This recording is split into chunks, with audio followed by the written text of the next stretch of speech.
Hey guys, అందరికి welcome back for sequel series of episodes day 8. Happy Saturday అందరికీ. So ఈరోజు union all and sub queries గురించి discuss చేసుకుందాం. So union all గురించి మొదలెట్టే ముందు నిన్న జాయిన్ అంటే రెండు టేబుల్స్ని కాలం వైజ్డ్గా జాయిన్ చేయడం కదా. ఇదొక టేబుల్ అయితే ఈ కాలం ఆధారంగా ఈ రెండింటిని జాయిన్ చేసి ఒక పెద్ద టేబుల్ కింద తెచ్చుకుంటున్నాం, అవునా? సో ఇది యూనియన్ ఆల్ ఎట్లా వర్క్ అవుతుంది అంటే, ఇది కాలమ్స్ని జాయిన్ చేయడం. Union all is about rows joining. Okay, so ఈ రోస్ జాయినింగ్ దగ్గర మీరు గుర్తుపెట్టుకోవాల్సిన పాయింట్ జాయినింగ్ అని కాదు, యూనియన్ ఆల్. ఓకే, రోస్ని కంబైన్ చేయడం. Okay, union and union all both చూద్దాం. సో ఏమవుతుందంటే, ఇప్పుడు ఒక టేబుల్లో సిటీ కాలం ఉంది, సంథింగ్ ఒక పర్సన్ కాలం ఉంది, AB. City is Hyderabad, Rajahmundry అట్లా అనుకుందాం. సో ఇంకొక కంట్రీలో సిటీ ఉంది. ఓకే, అదొక separate table. Okay, city, foreign cities అన్నీ, పర్సన్ నేమ్ సంథింగ్ ఒక ఫ్లోరిడా అంటే లాస్ ఎట్లా అనుకుందాం.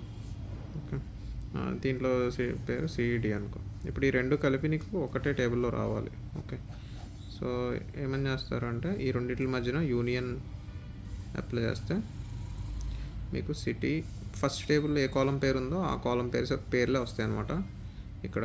ఓకే, ఇక్కడ ఇది డేటా టైప్ సేమ్ ఉండాలి. ఈ కాలం డేటా టైప్ సేమ్ ఉండాలి. ఇప్పుడు యూనియన్ చేస్తున్నప్పుడు గుర్తుపెట్టుకోండి, బోత్ కాలమ్స్ మధ్యన డేటా టైప్ సేమ్ ఉండాలి, అప్పుడే యూనియన్ పనిచేస్తుంది. కాలం పేర్లు మారినా పర్లేదు. ఇక్కడ సిటీ నేమ్ ఉన్నా, ఇక్కడ పర్సన్, ఇక్కడ సంథింగ్ అదర్ నేమ్ ఉన్నా, డేటా టైప్ సేమ్ ఉంటేనే యూనియన్ పనిచేస్తుంది అనమాట. ఇప్పుడు ఇది ఎట్లా వస్తుందంటే, హెచ్వైడి ఆర్జేవై ఏబి, కిందనే మళ్ళీ ఫ్లోరిడా, డలాస్, సిటీ, ఇట్లా ఇదంతా ఒక టేబుల్ కింద మీకు కనిపిస్తుంది అనమాట. ఓకే, సో ఇది యూనియన్ ఆల్కి యూనియన్కి డిఫరెన్స్ ఏంటంటే, ఇప్పుడు ఇంకొక ఏ అన్న పర్సన్ ఫారెన్లో కూడా ఉంటున్నాడు అనుకుందాం. ఓకే, ఫారెన్లో కూడా ఉంటున్నాడు. ఓకే, వీళ్ళు సొంత ఊర్లు అనుకుందాం. ఇవి ఏది సొంత ఊరు హైదరాబాద్, బిది సొంత ఊరు హైదరాబాద్. ఇతను ఇండియన్ డేటాబేస్లోనే ఉన్నాడు, ఇండియన్ టేబుల్లో ఉన్నాడు, యూఎస్ఏ టేబుల్లో కూడా ఉన్నాడు అనుకుందాం. సో హైదరాబాద్ యాక్చువల్లీ అక్కడ లేదు, బట్ సొంత ఊరు అనుకుందాం. ఇది సికి సొంత ఊరు ఫ్లోరిడా, డికి ఇది, ఏకి హైదరాబాద్. సో ఏ ఇక్కడ ఉన్నాడు. సో యూనియన్ వాడితే ఏమవుతుందంటే, ఏ ఒకసారి వస్తాడు, 2 సార్లు సేమ్ రికార్డ్ ఉన్న ఒకసారి వస్తుంది. యూనియన్ ఆల్ వాడితే ఏమవుతుందంటే, ఏ 2 సార్లు వస్తాడు. First Hyderabad A, Rajahmundry B, Florida C, Dallas D, Hyderabad A. Okay, so union ఆల్కి యూనియన్కి డిఫరెన్స్ అది. మీ యూస్ కేస్ బేసిస్ మీద మీకు డీకపులేషన్ అంటే, లైక్ ఉన్న రికార్డు మళ్ళీ ఉంటే దాన్ని ప్రిజర్వ్ చేయాలి అంటే యూనియన్ ఆల్కి వెళ్తారు. లేదు నాకు డూప్లికేట్స్ వద్దు, పైన కింద ఉన్నా సరే ఒకసారి రాయండి చాలు అంటే యూనియన్కి వెళ్తారు. Depends on use. Okay, so next sub queries గురించి చూద్దాము. గైస్, సో సబ్ క్వరీ గురించి మాట్లాడతాం. ఇందాక యూనియన్ ఆల్ చూసారు కదా, సో అదొక సెపరేట్ టాపిక్. ఇప్పుడు సబ్ క్వరీ ఒక సెపరేట్ టాపిక్. మీరు నిన్న జాయిన్స్ ఎంత అయితే బాగా విన్నారో, సబ్ క్వరీ కూడా ఇంకా అంతే బాగా వినాలి, దానికంటే బాగా నేర్చుకోవాలి కూడా. సో ఎందుకంటే సబ్ క్వరీ చాలా మెయిన్ టాపిక్. మీరు ఆల్మోస్ట్ చాలా దాటొచ్చేసారు. లైక్ జాయిన్స్ చూసారు అంటే, గ్రూప్ వైజ్ చూసారు అంటే, లైక్ ఆల్మోస్ట్ హోల్సమ్ మనం ముందు అనుకున్నాం కదా స్టార్ట్ చేసేటప్పుడు ఈ course. So basic level, intermediate level, so అవన్నీ దాటేసి మీరు ఇప్పుడు అడ్వాన్స్లోకి ఎంటర్ అయిపోయారు. సబ్ క్వరీ అంటే ఇది నేర్చుకోవాలి పక్కగా. అడ్వాన్స్డ్ అంటే స్కిప్ చేసేయాలని కాదు. ఓకే, పక్కగా నేర్చుకోవాలి. అండ్ ఆల్సో స్టార్ట్ చేసే ముందు మనం 50 సబ్స్క్రైబర్ మార్క్ కూడా హిట్ చేసాము. సో అందరికీ థ్యాంక్ యూ. అంతే, చెప్పడానికి ఏం లేదు. సో సబ్ క్వరీ ఏంటి అంటే, మీరు కూడా అడ్వాన్స్డ్ లెవెల్కి ఎంటర్ అయినందుకు మీకు కూడా కంగ్రాచులేషన్స్. సో సబ్ క్వరీ ఇది ఒక క్వరీ అనుకో, ఇట్లా రాశారనుకో. సో సెలెక్ట్ సంథింగ్ ఇట్లా రాశాక దీంట్లో ఇంకొక ముక్క రాసి ఈ మెయిన్ క్వరీ ఉంది కదా, ఈ మెయిన్ క్వరీని ఇంకా కంటిన్యూ చేసి ఎండ్ చేయడం. ఇది సబ్ క్వరీ. అంటే ఒక క్వరీ లోపల ఇంకో క్వరీ ఉంటే అది సబ్ క్వరీ. సో ఇది మోస్ట్లీ మీకు చాలా చోట్ల ఉపయోగపడుతుంది. ఎలా అంటే, ఫస్ట్ థింగ్, ఇప్పుడు క్వశ్చన్ యూస్ కేస్ ఏంటి అంటే, నాకు అందరు డీటెయిల్స్ కావాలి, అందరు కస్టమర్స్ డీటెయిల్స్ కావాలి. ఎలా అంటే, ఆ కస్టమర్ మొత్తం యావరేజ్ స్పెండ్స్ ఉంటాయి కదా, మొత్తం టేబుల్ అంతట్లో ఇప్పుడు కస్టమర్ 1 ఉన్నాడు, వాడు ఒక 500 ఖర్చు పెట్టి వెళ్ళిపోయాడు. కస్టమర్ 2 ఉన్నాడు, 200 ఖర్చు పెట్టి వెళ్ళిపోయాడు. కస్టమర్ 3 ఉన్నాడు, 300 ఖర్చు పెట్టాడు.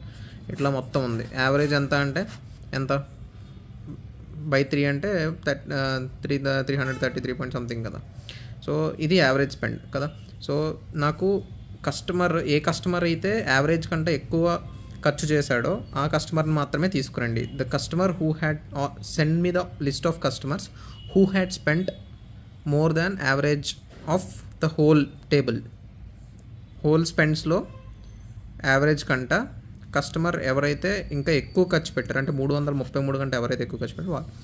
సో ఇప్పుడు దీన్ని ఎట్లా రాయొచ్చు? సెలెక్ట్ స్టార్ ఫ్రమ్ టేబుల్, ఈ టేబుల్ వేర్ కండిషనే కదా మనం వాడేది ఫిల్టరింగ్కి, మనం ఫస్ట్ మాట్లాడుకున్నట్టు.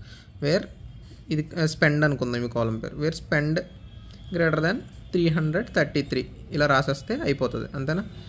కాకపోతే ఇది ఇప్పుడు ఇంకొక డీటెయిల్ యాడ్ చేశాను. కస్టమర్ 4 వచ్చి వెళ్ళిపోయాడు నా టేబుల్లో, వాడు ఒక 500 యాడ్ చేశాడు.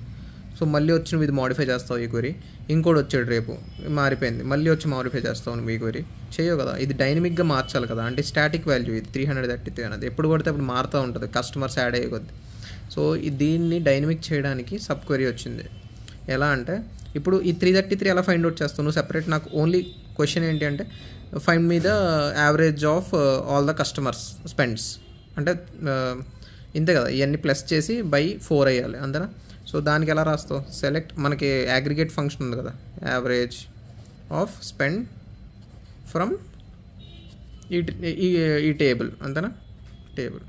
సో ఇలా రాస్తే మనకి ఇవన్నిటి బై 4 వస్తుంది, అంటే 1500/4 అంతేనా? ప్రస్తుతం 333 కాదు, 500 యాడ్ అయింది కాబట్టి 1500 C5 లేడు అనుకోండి.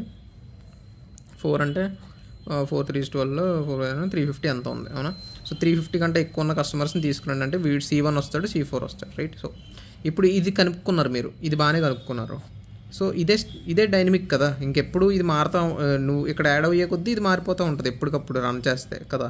నువ్వు స్టాటిక్గా ఏం రాయట్లేదు నెంబర్ ఏమి. సో దీన్నే ఇక్కడ వాడదాం. ఏముంది, ఇదంతా తీసేసాను, జస్ట్ ఈ బ్రాకెట్ని తీసుకొచ్చి ఈ కొట్టేసిన ప్లేస్లో పెట్టి సెమీకాలన్తో ఎండ్ చేశాను.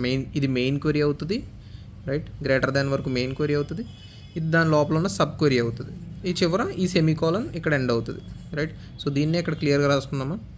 Select star from table where spend greater than sub query start అయింది, గ్రేటర్ దాన్ ఈ క్వరీ రాయాలి ఇప్పుడు, రైట్? మీరు ఎప్పుడు ఇట్లానే ఎంత డెప్త్ క్వరీ అయినా సరే మీరు ఇలాగే ఫస్ట్ నువ్వేం కనుక్కోవాలి, కస్టమర్స్ కనుక్కోవాలి. ఎవరు వీళ్ళందరూ కస్టమర్సే, మరి ఎవరిని కనుక్కోవాలి? ఎవరైతే స్పెండ్ యావరేజ్ కంటే ఎక్కువ ఉంటుందో వాళ్ళని కనుక్కోవాలి. అంటే ఫస్ట్ నువ్వేం కనుక్కోవాలన్నిటికంటే ముందు యావరేజ్ కనుక్కోవాలి. యావరేజ్ కనుక్కోవడానికి ఫస్ట్ సబ్ క్వరీ రాసేసి దానిపైన ఇంకో మెయిన్ క్వరీ రాస్తావు, అంతే. ఎంత పెద్ద యూస్ కేస్ అయినా మోస్ట్లీ చెప్పాలంటే మీరు ఎంట్రీ లెవెల్, ఫ్రెషర్స్ లెవెల్ వరకు అయితే ఈ సబ్ క్వరీ జాయిన్స్, ఈ సబ్ క్వరీ మెయిన్ చెప్పాలంటే ఈ సబ్ క్వరీ దాకా నేర్చుకుంటే మీరు ఎంత డెప్త్ అయినా చేసేస్తారు, ఓకే?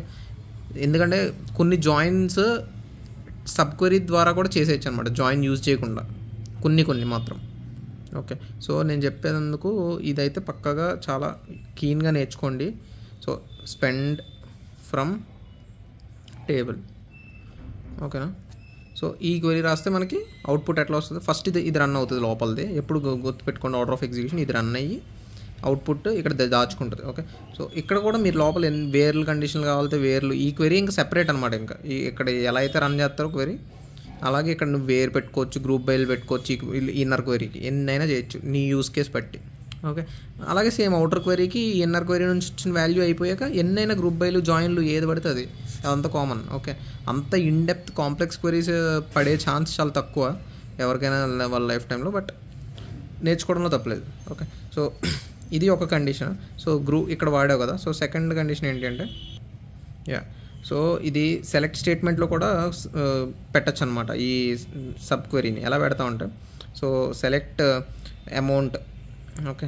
Amount comma maximum. నాకేం కావాలంటే అమౌంట్లు సపోజ్ ఇలాగే అమౌంట్లు ఉన్నాయనుకుందాం, ఓకే? కాలంలో అమౌంట్లు 1000 10,000 ఉన్నాయి. ఇది నాకు అవుట్పుట్ ఎలా కావాలంటే ఈ 1000 రూపాయలు ఈ అన్నిటిలో మ్యాక్సిమం 2000 3000 ఈ అన్నిటిలో మ్యాక్సిమం వాల్యూ ఎంత 3000. సో 3000 నుంచి 1000 తీసేస్తే ఎంత 2000. సో 2000 డిఫరెన్స్ ఉంది అంటే మ్యాక్సిమం స్పెండ్కి ఇప్పుడు కరెంట్ స్పెండ్కి. ఓకే, సో ఈ కస్టమర్ 2, కస్టమర్ 3, కస్టమర్ 4 ఉంది. ఒక కస్టమర్ అన్ని కస్టమర్ల మీద మ్యాక్సిమం స్పెండ్ ఎంత జరిగింది, ఈ కస్టమర్ దానికి ఎంత తగ్గి ఉన్నాడు అంటే వాడు మిడ్ లెవెల్ కస్టమరా మనకి, లేదా ఓకే ఒక కీ కస్టమరా, వాడు బాగా డబ్బున్న కస్టమరా అని తెలుసుకోవడానికి ఇది హెల్ప్ అవుతుంది అనమాట. ఇప్పుడు మ్యాక్సిమం వాల్యూ కనుక్కుంటే ఇందులోంచి ఈడు మెయిన్ కస్టమర్ అవుతాడు అంటే 3000 మ్యాక్సిమం స్పెండ్ కాబట్టి ఈడు మెయిన్ కస్టమర్ అవుతాడు. ఈడు -2000లో ఉంటాడు, ఈడు -2000లో ఉంటాడు, ఈడు -1000లో ఉంటాడు. సో దీన్ని బట్టి ఏం తెలుస్తుంది అంటే ప్రిఫరెన్స్, ఓకే ఈ కస్టమర్ బాగా కొంచెం పర్లేదు స్పెండ్స్ వీళ్ళిద్దరితో పోలిస్తే అన్నట్టుగా. సో ఆ కైండ్ ఆఫ్ యూస్ కేస్ వచ్చింది అనుకుందాం. సో దీన్ని ఎలాగా రాయొచ్చు, నాకు ఇలా రావాలి కాలమ్స్ అవుట్పుట్. యాక్చువల్లీ నీ టేబుల్లో ఇదే ఉంది, ఈ రెండే ఉన్నాయి. కస్టమర్ 1 ఎంత స్పెండ్ చేశాడు, కస్టమర్ 2, కస్టమర్ 3. నాకు ఏం కావాలంటే డిఫరెన్స్ కూడా కావాలి, మ్యాక్సిమం వాల్యూతో డిఫరెన్స్ కూడా కావాలి. సో అప్పుడు ఈ కామా పక్కనే నువ్వు ఇంకో సెలెక్ట్ క్వరీ రాసేస్తే సరిపోతుంది. సెలెక్ట్ మ్యాక్సిమం ఆఫ్ దాని పేరేంటి స్పెండ్ కాలం అనుకుందాం. స్పెండ్ ఆ మ్యాక్సిమం స్పెండ్ కనుక్కుంటే ఏమవుద్ది ఫ్రమ్ నీ టేబుల్, రైట్. నీ టేబుల్ రాస్తే 3000 అన్నది ఇక్కడ ఉంటుంది, రైట్. అప్పుడు అమౌంట్ 3000 ఉంది. మరి నాకు అలా కాదు కదా, దాంట్లోంచి నాకేం అవ్వాలి, అమౌంట్ 3000లోంచి సారీ ఈ 3000లోంచి ఈ ప్రతి కస్టమర్ యొక్క స్పెండ్ మైనస్ అవుతూ ఉండాలి, అవునా.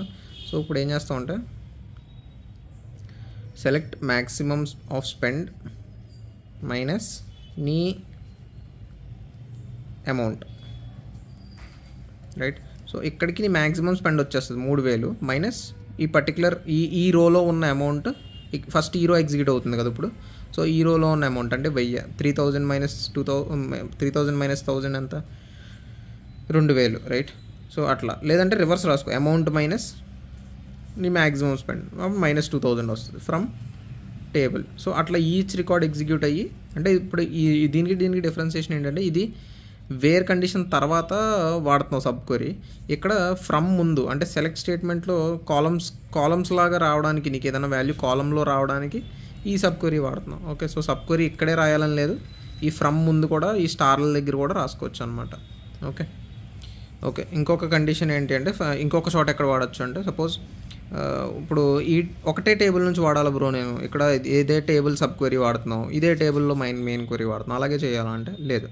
ఈ సబ్ క్వరీ వేరే టేబుల్ నుంచి తెచ్చుకో వాల్యూ, ఈ మెయిన్ క్వరీ ఆ వాల్యూ యూజ్ చేసుకునేలా చేసుకోవచ్చు నువ్వు.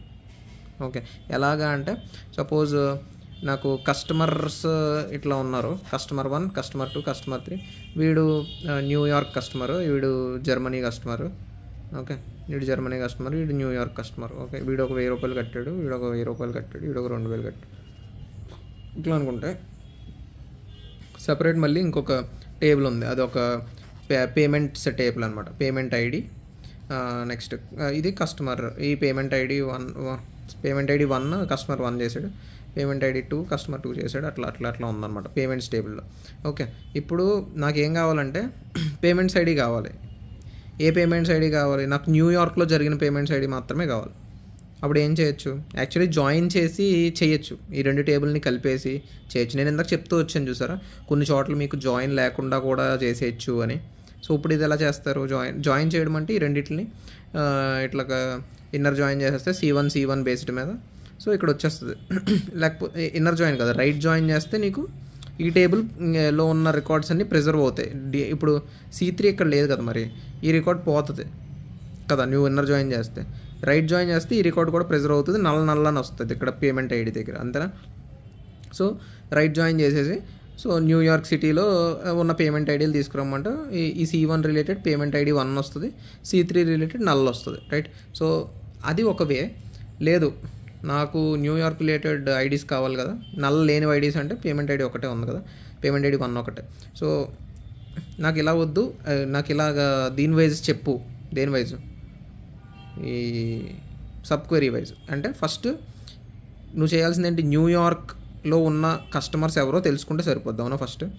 సో సెలెక్ట్ ఈ టేబుల్ నుంచి సెలెక్ట్ ఇదే ఈజీ యాక్చువల్లీ చెప్పాలంటే, నాకైతే ఇది easy sub queries. Select customer ID from ఇది కస్టమర్ టేబుల్ అనుకుందాం. From customer table, okay, where city is equals to New York,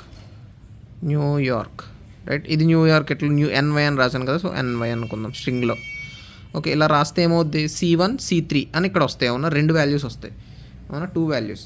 so ఆ 2 వాల్యూస్ని మనం ఎక్కడ వాడుకోవాలి, వేర్లో వాడుకోవాలి. ఇది సబ్ క్వరీ అవుతుంది. ఓకే, ఫస్ట్ నువ్వు రాసింది సెలెక్ట్, ఇప్పుడు రాసావు కదా కింద, select customer ID from customer table wear city is equals to New York. Okay, ఇలా రాస్తే నీకు టూ ఐడీస్ వస్తున్నాయి. ఏంటవి, ఈ టేబుల్ C1 C3 వస్తాయి కదా. సో C1 C3ని పట్టుకెళ్ళి నువ్వు ఈ టేబుల్లో ఎతికితే నీకు పేమెంట్స్ ఐడీస్ దొరికేస్తాయా, where customer ID is equals to C1, customer ID is equals to C3 అంటే నీకు ఈ పేమెంట్ ఐడీస్ దొరికేస్తాయి కదా, రైట్. సో అదే చేస్తున్నాం ఇక్కడ. ఏంటంటే main query select star from payments table, అంటే ఈ టేబుల్లో ఎదుగుతున్నాం కదా. So select star from payments table wear customer ID, అంటే ఈ ఐడి ఇప్పుడు నువ్వు సెలెక్ట్ చేసి తెచ్చుకున్న ఐడీస్లో ఉంటే నాకు అది తీసుకురా. ఇప్పుడు సెలెక్ట్ చేసి తెచ్చుకున్న ఐడీస్ ఏంటి, C1 C3ని సెలెక్ట్ చేసి తెచ్చుకున్నావు సబ్ క్వరీ ద్వారా. సో ఇక్కడున్న ఐడీస్ అందులో ఉంటే నాకు ఈ ఐడి తీసుకురా అని అంటున్నావు, పేమెంట్ ఐడి. ఓకేనా.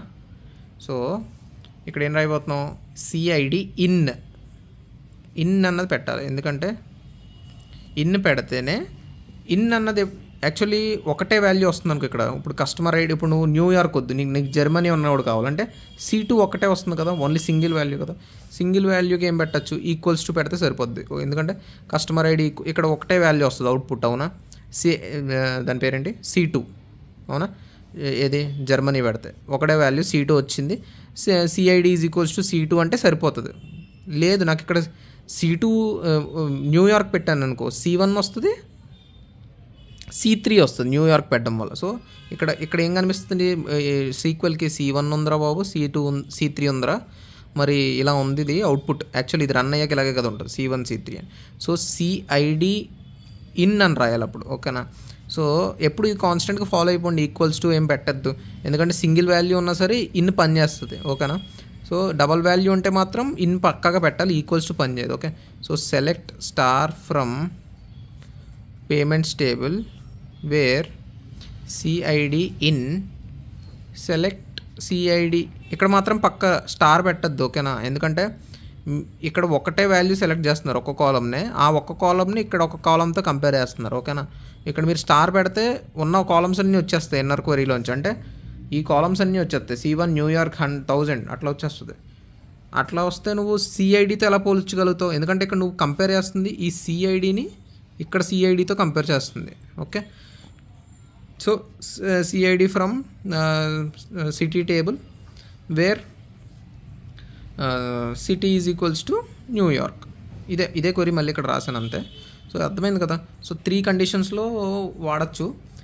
ఇంకా మీరు యూస్ కేసెస్ పెరిగే కొద్దీ ఇంకా ఎలాగ ఇన్డెప్త్ వెళ్ళొచ్చు అన్నది కూడా మీరు చూడండి. సో ఇదైతే మెయిన్. సో ఇట్లా యావరేజ్ తీసుకోవడం, వేరే తర్వాత పెట్టడం. ఓకే, ఇది సేమ్ టేబుల్ నుంచి తెస్తే.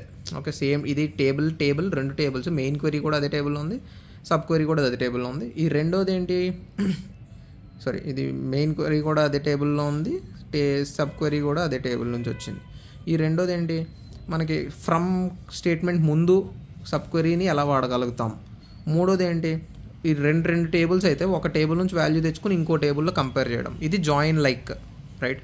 సో ఇదనమాట సబ్ క్వరీస్ గురించి వచ్చే. రేపు కోరిలేటెడ్ సబ్ క్వరీ అని ఉంటుంది, అది చూద్దాం. ఫస్ట్ ఇది డైజెస్ట్ చేసుకోండి.